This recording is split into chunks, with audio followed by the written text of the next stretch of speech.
Archbishop agambire bihobwa birariya mukoro ogwo kutungisa beji nshanju na batani sakaramento ahamwe no mukoro ogwo kumanyana okwa beji abashomire St Cecilia Girls Vocational Secondary School eri kushangwa omu district ya Bushenyi. When you look at the students here,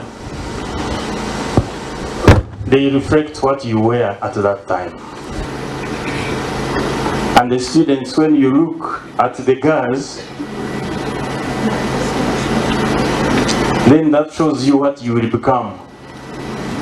If you tread with determination, this is a determination, this is success. Archbishop Lambert hagarukire yahereza abeja masiko agokoraje bakaragama abantu bo mugasho ngwabo kuba ba OGs ababire bariho batine ebikoresa ebiri kumara ngo bakarugamo abo mugasho.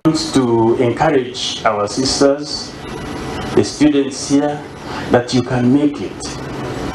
If these people have made it to become the girls, you can also make it.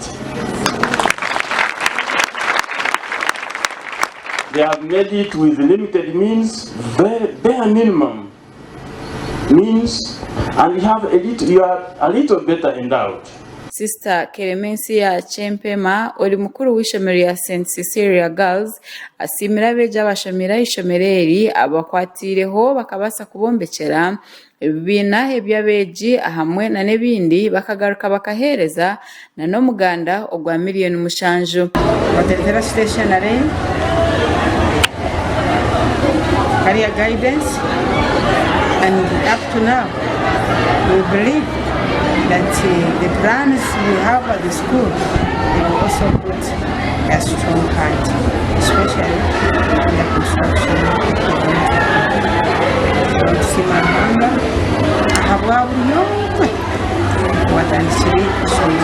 Sister Keremensia agarukire yasima abashomesa aba St Cecilia abokoraje imirimo yabo ekibaretire bayongera kumanywa. The staff discipline is good. We appreciate the board of governors and staff members for maintaining good discipline in the school. In a special way, I thank teachers, board of governors for the milestone of the last year's academic performance. Mwegyere Edgar ashabire abeji abashomira ishomereri okuba echo kureberaho kandi bakareba ngo ishomero ryabo bayongera kuritungura. I want to leave you with this challenge.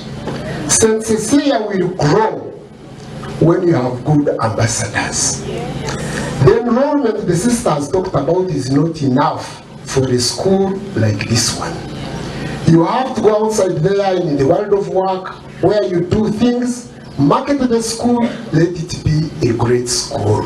Nyino mujuni Meridina omwe ahabashomira ishomereri eri ya St Cecilia ashoborire ahakigenderwa echo kugaruka omu mashomero ngo no kwenda ngo barebe ngo ishomero ryabo ekiri kwetyaga ngo kandi babase okubakwatiraho. Turyaha nituijaha burijo kumotivatinga abana bakiri bato kugira ngo bararo kutumusha because sipogera abantu bamani bakumotivatinga umwana muto nawe kibareba akagira ati yari kwa kushoma beka abantu kandi kindi ekitira kurenda nituenda tukumentere ibishomero nerirakinga ki nerikorachi nergenda ki kituyambere munonga okureba ngo ishomero gitu yakubaha.